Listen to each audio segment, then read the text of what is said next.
Welcome to Season 3 of the Miscarriage Rebellion. I'm really pleased to be here with our very own Chairperson, Katrina Groshinski, who is also the Chairperson of Minter Ellison and has been a long-standing partner of Pink Elephants for at least, we think we've just worked out, maybe 7 years now. I'm really excited to have Katrina here with you. There has been so many moments when Katrina has walked alongside me and helped in terms of advocacy, support, the growth of Pink Elephants, just so we can be there and make the difference that we want to make. Katrina does that with so much wisdom, support and empathy for this cause, from lived experience, but also from wanting to change the systems that we know will make a difference for women when they need it most. Welcome, Katrina. Thank you so much, Sam. I just, as you were talking, was just reflecting. It's amazing to be here with you saying this is season 3. And actually, even in these surroundings, thinking about where we've come from, it's incredible. My garage. Yeah. For many a year. A lot of good came out of that garage. It did well. I think we might start by kind of grounding the listeners within your experience and what connected you to Pink Elephants in the early days. Yeah, thanks, Sam. And thanks for giving me the heads up about that because, as you know, it's, not something I talk about all the time. I think, when I think about how it really started, I met my partner, John. We decided that we'd like to have a baby. We were so excited, like everybody is. And pretty soon that turned into an IVF journey. I was older when that started and working full time. I think I didn't want to be judged at work, so I didn't tell anybody. And so it was really, in terms of how work was going, it was sort of something that we were doing by ourselves. Quite early on to IVF, we had our first miscarriage. That was very early in the pregnancy and it was very disappointing. But we were also happy that we could get pregnant. And I think that's typical of a lot of people's journey. So it was disappointing and upsetting, but we're sort of moving on to the next thing. The second time, we had multiple failed IVF cycles. So getting pregnant we were so excited. And we actually got to the stage of, and so listeners who've done IVF will understand, you get this letter basically saying like you've graduated from the endless rounds of IVF, saying we're handing over your treatment, you will now need to find yourself an obstetrician. So excited. And then suddenly the blood tests started falling and it became clear that we're going to miscarry a second pregnancy. And the advice from the specialist was just to let this happen naturally. That took 3 weeks, and I have to say it was unbelievably difficult. Because it felt like the end of hope, to be honest. So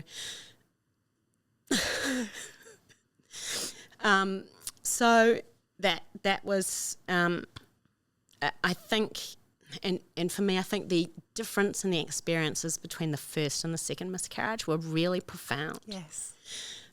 We went on, I should say, to have our beautiful Libby, who's 8.5. But so when I went back to work after having had Libs, I didn't really talk much about what had happened. So by the time we'd had Libby and it was clear that we'd have IVF, but didn't talk about the miscarriages at all. And then one day it came up on, I think it was a Facebook group, that the fertility provider I'd used, Janaea, was hosting a session with some outfit called Pink Elephants about undergoing IVF treatment at work. And I was like, that would have been amazing. Because so many of the things you're balancing at the time is actually your hopes, but also trying to keep everything as normal as possible, which some days is easy and some days is so hard. And I thought, this is awesome. So I was super motivated to find out about this event and what had happened. And so I rolled up to Janaea the next evening, so overexcited that I was actually a week early, and then reached out to Pink Elephants directly, with Minters to try and find out about the organisation. And I remember getting that email. I don't think we've spoken publicly about this. And I'm Googling, who are Minter Ellison for a start, because I have no clue. So prior to this, I used to be a teacher, so I'm not from a corporate background. And I remember working out who you are and feeling, oh, wow, you want to know more about our programme. This is amazing. And I remember having that meeting. And I remember coming up to an incredible boardroom. And I remember it was Kate Cato as well. Yeah, she was so good. You guys were so lovely to me because I was so nervous. And it was very much one of those moments in Pink Elephant's history for me as the founder of, how have I landed myself here? What am I doing? But also motivated deeply by this deep knowledge that we could do this and we could make a difference for women in the workplace, and that it should be talked about in these workplaces. Because I want to go now into a few months later, Minter had adopted the workplace program through Pink Elephants. And do you remember that panel? Yeah, I was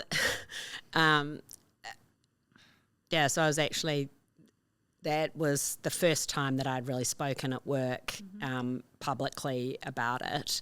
And it's that whole thing about, sometimes the most difficult audience is your peers. So looking out, seeing my whole team who'd been there. But it was incredible because it was hugely supportive. It was such an important conversation. But I think one of the things that really surprised me after that session was a number of people who reached out to me quietly, personally afterwards to say thank you so much. And most of them were men. And a lot of the feedback was, and some of them had experienced miscarriage like up to 20 years earlier. Yeah. And had children and just said, I didn't know what to do. I wanted to support my wife, but I didn't know what to say. Or I still feel such a sense of loss about it. And that just made the importance of the conversation even broader. Yeah, the magnitude, the weight of it. Absolutely. And also, as we've talked about many times, Sams, how much better it can be. And I think one thing I really learnt from you in the early days was the importance of acknowledgement. I tend to be emotionally quite repressed, but I think that ability to actually meet somebody and say, to acknowledge my own grief and my own feelings, but also to be able to say to somebody else, I'm so sorry, and to know what a difference that made, to just that acknowledgement, something has happened and it's horrible, and even though this is work, we want to support you. Yeah. And acknowledgement actually in its form is something that's so simple, and it still astounds me that we're going into large workplaces and ultimately we're delivering empathy training. It's so hard for people to do that, and it's part of that thing is, and one of the resources I love and that we've had for ages is what to say. Yes. And when you know and you're highly empathetic, you do it beautifully. It's so easy, but for many of us, it's like, I feel terrible, but I don't want to say the wrong thing, so I'll say nothing, and which, of course, is terrible. Yeah, absolutely. And I've heard that on many of the episodes, that when people say nothing, that silence is actually deafening, and in many ways tells us so much more that isn't probably true, but we feel unseen, we don't feel connected, we feel like we should be doing this alone and keep quiet about this. And you feel judged. Yeah. I think there are people who at the time didn't acknowledge, who did know that we'd had the miscarriage and didn't acknowledge to John and I how hard that was, and I still find it hard to accept that, and I think I understand it was just the uncomfortable nature of it, but you do feel like, please try.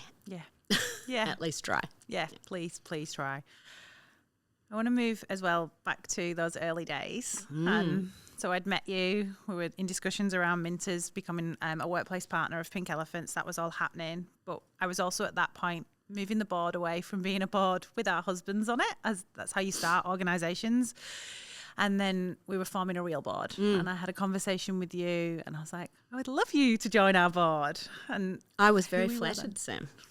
Which amazes me. It really does. But the early days of Pink Elephants and who we were then and what kind of enticed you to join our board and to join us in this mission? Well, I think that two things. One, meeting you were just so clear about what you wanted to do and what needed to be done, and I 100% agreed with that. So that women needed more support, that in fact there were some really simple, easy things that could be done. One of it, the first step was that breaking the silence, just like actually talking about what happened and making that okay. The recognition that part of the impact of this for women is in workplaces and that workplaces have a role to play, I thought was very important and also really constructive.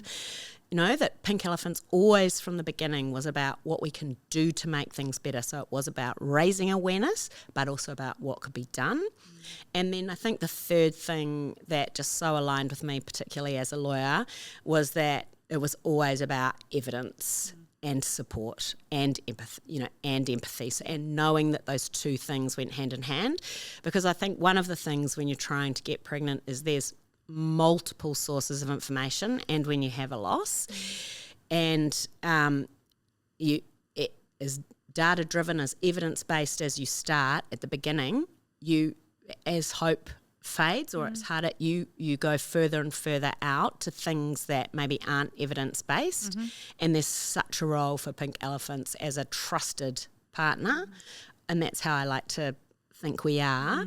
As people go through very difficult times, they can rely on us to provide evidence-based care.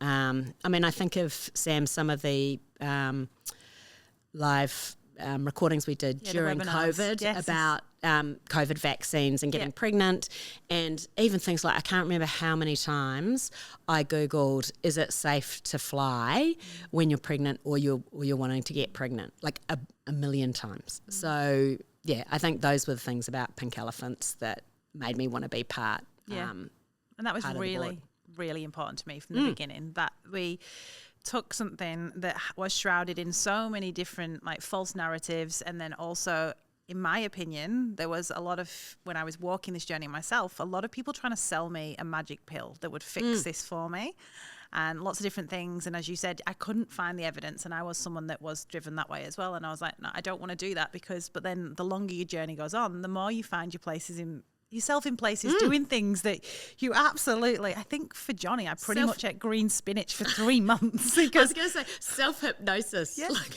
I just laugh, but you know, we've done it all because, and I think that speaks volumes to the vulnerability of us in these moments that isn't acknowledged in society, that is kind of just shifted under this, like you just get on with this private battle yourself. You don't talk about it.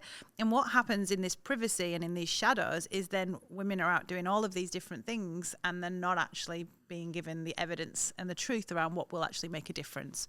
So that was a big passion part of mine from Pink Elephants from the beginning. And it was definitely how we connected as well.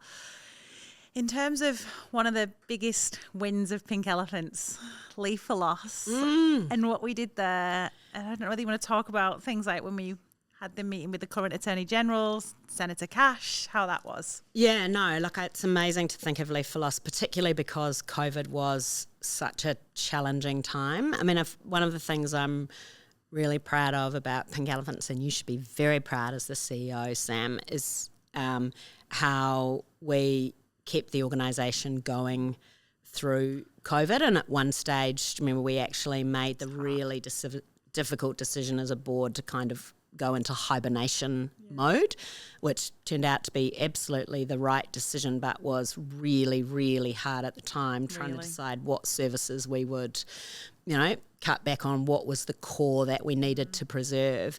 So that at the same time as we were doing that and watching the numbers, to then have Leave for Loss, which was this amazing opportunity really, was incredible. But yes, I mean, going to Parliament and talking to the then Attorney General, and I think one thing that really strikes me, and was that we did a lot of preparation for those meetings. We were very focused on changing the law and what needed to, so I was in my happy place there. Yeah. But then when we got into those meetings, both with Senator Cash in Perth and the ones we had in Canberra, they very quickly became like people sharing their stories. Yes. And again, it just reinforces every time we do this, just the number of people who experience miscarriage and what a major problem this is for Australians. And again, how much better we can make it for people. Yeah. Like so many people. So yeah, that's probably one of my enduring memories. And I think probably the other thing I remember is when we were meeting with Senator Cash and she was listened so carefully with such so much respect and empathy in the beginning, and then moved on to, right, this is what we can do. And then she said, well, what changes would you like? And we're like, well, here's our table of changes that we have prepared earlier. And that's where I was incredibly grateful to be with you. But then when we could immediately have something to discuss with her, and she just grasped it and ran with it, which was just tremendous. Yeah, so. I think one of the things that I'm incredibly proud of Pink Elephants is I get the privilege of leading and almost being like a face and sharing my story and others, but it truly is a collective. And the amount of work that went into having that really strong case for support. Do you remember we had support from Tanara Foundation, support from Dandelion Partners as well, and all this financial modelling. We'd worked with the Small Business Council of Australia, all these different stakeholders we'd worked with in preparation for these meetings. And I'm really proud that we took that time and the strength of the case, and then that made that when there was an opportunity open, that it made sense that we were really clear, we knew what we needed, we could advocate for it in a manner that they would understand, and then it became a process. Yeah, and absolutely. And even for me, like within Minter Ellison, working within colleagues within our workplace team, working with Newgate as well, it was a scrappy but collective effort. Yeah, definitely. And absolutely. then an amazing outcome. Yeah, amazing outcome. Yeah, it was September 2021. Yeah, and look, part of that was, again, and I think it's a real strength of the basis upon which you and Gabby founded Pink Elephants, which was listening to what women and their families needed. And one of the things we heard again and again, and we both knew from personal experience, was the turning up to work was hard. And I would say for me, work in one way was my saviour, because there's just a part of you just compartmentalise, and it's like, well, here's this thing I can actually do, but the energy that takes. And, I had a degree of flexibility of work, which I used and which was very helpful. But, the stories we'd hear from women, like literally, they would have a procedure in the morning, go in. I think one woman wrote to us, she was then crying in the car park and then getting out of the car and going to work. Like, it's just overwhelming. And I think it's one of the things that women do and sort of do well, I guess, is carrying on. But there's the thing about how much do you have to carry on. We knew from that evidence that we had from the research that was in the Lancet and that had all been gathered and that we did provide to government, that had an impact on women's mental health, and that if they weren't properly supported, that could then turn into, anxiety and depression.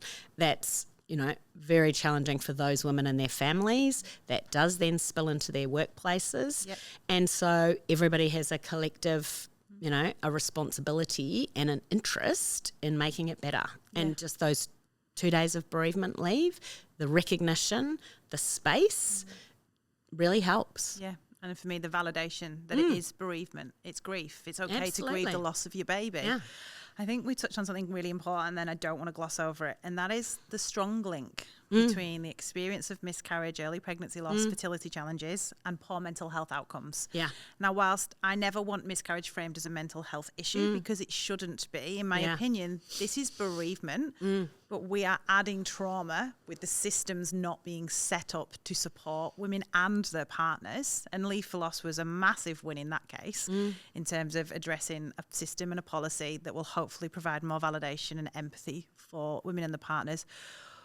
What other systems do we think that Pink Elephants are working towards change on? So things like the healthcare systems, things that we'd like to see that will make a difference.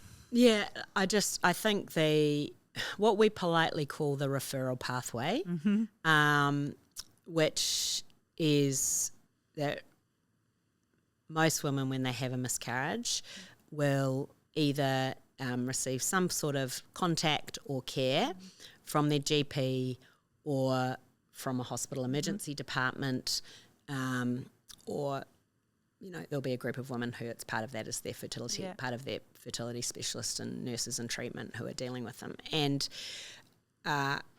every one of those women and their partners, usually in families, deserves to have the information and support at that stage, which is you've experienced a miscarriage, the grieving process is completely natural. That is separate from and needs attention and care to the physical care that you may need, and here's how to get it. I'm so proud that Pink Elephants can provide that. As I said, I think back to that second miscarriage, I had saw the same sonographer 3 times, but she was amazing. She was and so nice, but that made a big difference, right? And we continue to hear stories which are heartbreaking, but also make me angry. Yes. About women in emergency departments or seeing GPs who are offered no support, but their experience is minimised immediately. Yep. When they're still shocked, I think. When they're still really coming to terms with what has happened. And it's so unnecessary. And it dangerously disenfranchises the experience, which, in my opinion, leads to these poor mental health outcomes. Because when we isolate people in these experiences and we don't use a language that's appropriate and empathetic and compassionate, we actually add trauma that's unnecessary. We're then isolating them at home. We're telling them this experience is not worthy of feeling the way that they're actually feeling. And then that leads to this rumination and this expression of emotions that's kept within and isn't actually dealt with. And what do we do when we're desperate for a baby? We go again because we just want that baby in our arms. So without processing what's happened to us, we're moving into yet another round of either IVF or trying to fall pregnant naturally again ourselves. And we're wearing those brave faces. We're turning up to work. We're pretending everything's okay. Yet inside, it feels anything other than that. Yeah. And look, it really reminds me, Sam, I think one of the other big things I learned from that first meeting with you was that miscarriage was common. I did not know that. I did not know that, and it was so comforting. And that's one thing about the peer support model as well that we have learned about why it's so successful, because you're not alone. You're not alone. And I was very lucky to have the benefit of a very supportive partner and family, but sometimes people's situations are far more complicated. It may be that their family background or that their cultural background, where miscarriage isn't something that you talk about, and having a baby is very, very significant. So there are more things that people are navigating, and they need support to do that. And that's also why it's really important that the way we show up for women in our community recognises that they have multiple different experiences as well.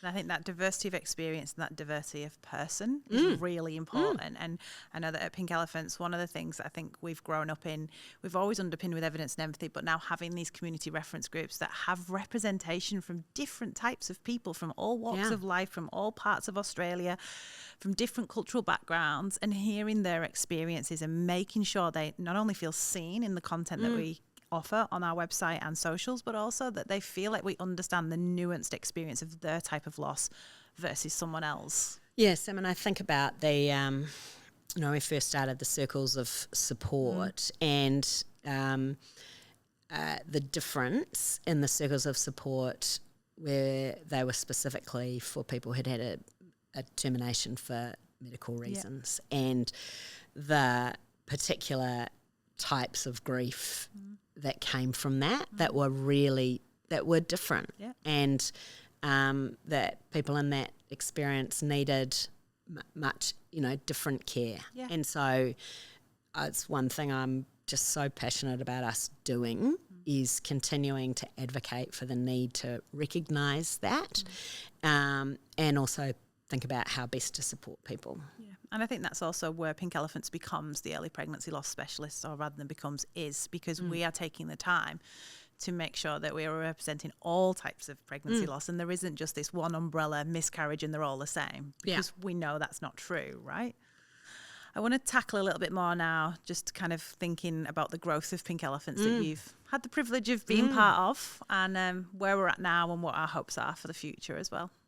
Yeah, look, I think just the best part of the growth is just like every year we have supported more and more women and their families. And so watching those numbers go from, and literally, Sam, I remember in the beginning, particularly with peer support, you would literally be knowing, you would know the names of the women that we were supporting and you still do support individual, but, it was so personal in the beginning. And then as those numbers grew and we've been able to use the website to reach more women, and very proud of the circle. And there's so much more we can do in that way, but actually just to see the number of people that we can continue to support is absolutely amazing. And I think to see some of that community fundraising as well, like that's been, it's just like amazing when suddenly somebody's, rowed 5 days in a row and they've raised $40,000. It's absolutely incredible. And often that's partners of women who've experienced miscarriage as well. And so, I think the growth, so it's actually, we can see when we are making a difference is enormous. Yeah, and that'll always be the bit that I'm proudest of. I love Leave for Loss, but it's just the one-on-ones of someone that you've made an absolute, you've been there for them. Like, no, and that's it, right? That's why we exist. Yeah, and look, then that said, the need is still so bare sometimes. Yeah. So, Sam, I think back to that, we're at that fundraising event on the Gold Coast last year, which was amazing, and we talked to that guy he and his wife had a miscarriage, and he'd put in for his bereavement leave, which time I was sitting there going, did that's awesome. We felt really proud. Then, he said he'd had the call from HR saying to him, basically, I see you've put in bereavement leave, can you please tell me the name of the person who died? And he had said explicitly to the person what had happened, but still so far to go, like you just realise even with the workplace, it's like, we'll prove who was this person who died? How close were you to them? I find those need for validation and the need for I think that's that wider societal conversation that needs to happen, right? Because that just made me so angry in that moment, and it's really hard because what I've learned as well over the last decade of this is the duality of, in that moment, that person just needs to be heard and acknowledge that how awful and wrong that was. But I go straight to fight, and I'm like, I am so angry. That is so fucked, and we need to change this, and what can we do? And it can be hard to hold both, but you're right. Like, that was just October last year. And I know even in the last few months, we've had messages because we get emails from women. A woman that was a nurse and was being told that bereavement leave wasn't for miscarriages, and we had to send back the link to the Fair Work Act of Australia.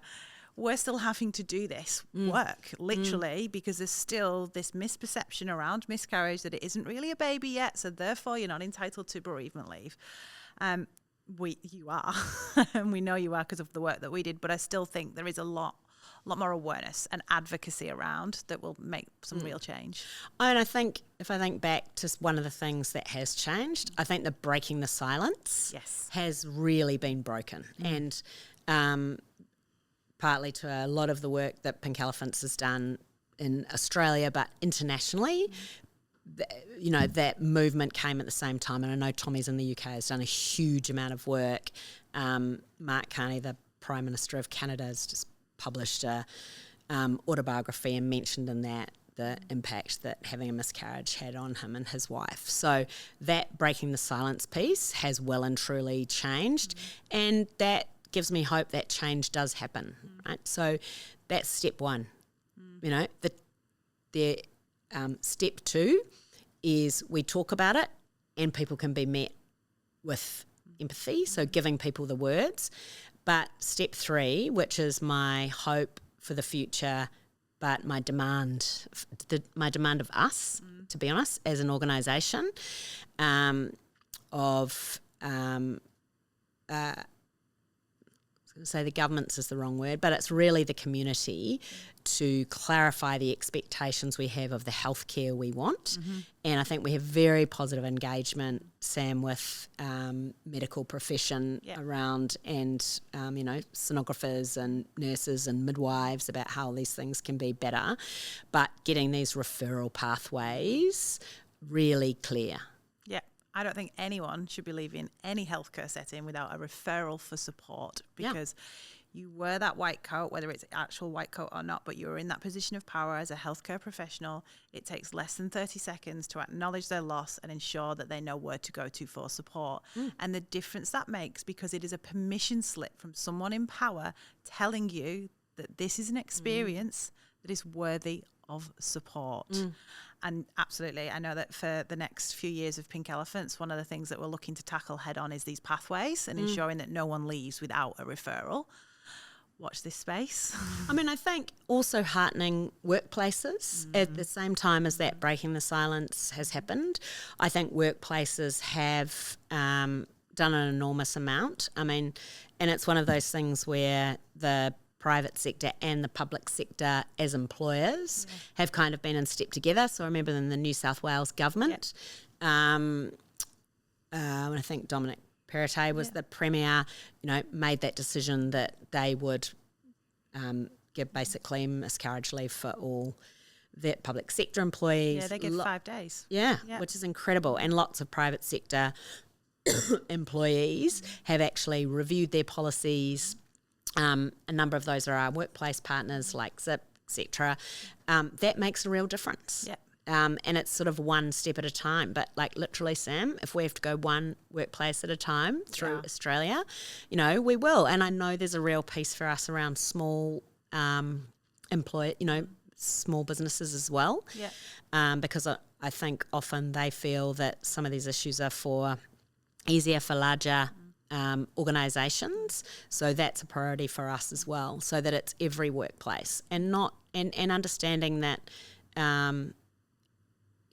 every workplace has its own dynamics. We need to make it one of the things we can do as Pink Elephants. How can we make this as easy as possible for you in making resources available, supporting you with a program that will work for your organisation? And it shouldn't come down to this, but I know it often does. But it's also about understanding the value, the investment this is to your business when you invest in people going through these issues and showing up and being there for them. You are reducing presenteeism, you're reducing absenteeism.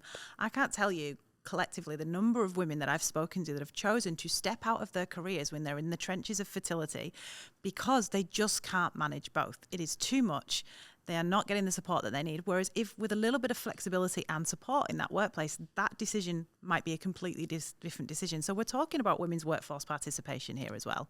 Absolutely. I've always thought that was very clear, a very clear link. And I think it definitely goes to the bereavement leave time, individual workplaces having individual policies, but also I think this is where the breaking the silence and the actually talking about it can be very important. I've spoken to a number of women, and I'm sure you have as well.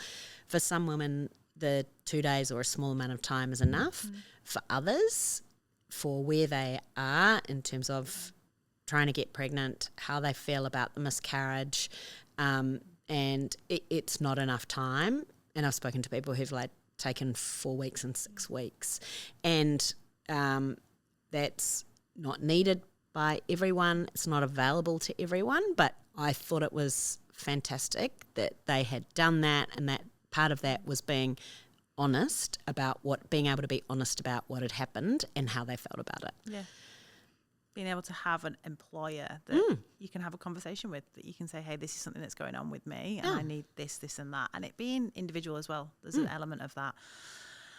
I feel like we've covered so much in such a short time. I want one last thing in terms of vision. We're about to hit a decade. In June 2026, Pink Elephants is 10 years old. That's 10 years of impact. Where do you see us in the next 10? Look, I think as an organisation, and I should call this out, I mean, one thing that is amazing to me is the people we have as part of Pink Elephants. So the team at the moment, and just the professionalism, the diversity of experience that people have it still amazes me, right? So came in and said hi when you're having the strategy day a few weeks ago, and looking around the room at that team, I was like so proud, so interested to hear what everybody had to say, because they're super engaged and they've all got different perspectives and different skills as well, but all absolutely on mission. I mean, the next 10 years for us, I guess I've got some big things I would love us to do. Definitely, as we've said, the referral pathways, really being able to better support our community in the particular individual experiences they have. So termination for medical reasons, in particular partners, I think, is an area that we'd really like to support as well. And also being able to, enhance people's experience, which sounds so corporate, but actually being able to offer a more personalised support. And we've always been digital first. It's one of our huge strengths, but being able to use that to reach more people and reach them in a better way. And I mean, the fantastic Claire Betts in New South Wales, who's done wonderful things, particularly about the specific challenges that women and their families in rural and regional Australia have, but really being able to tailor our services much better. Yeah, it's happening. We're going there. We've started the work already. It's exciting. It is exciting. Thank you. Thank you, for Sam. coming on.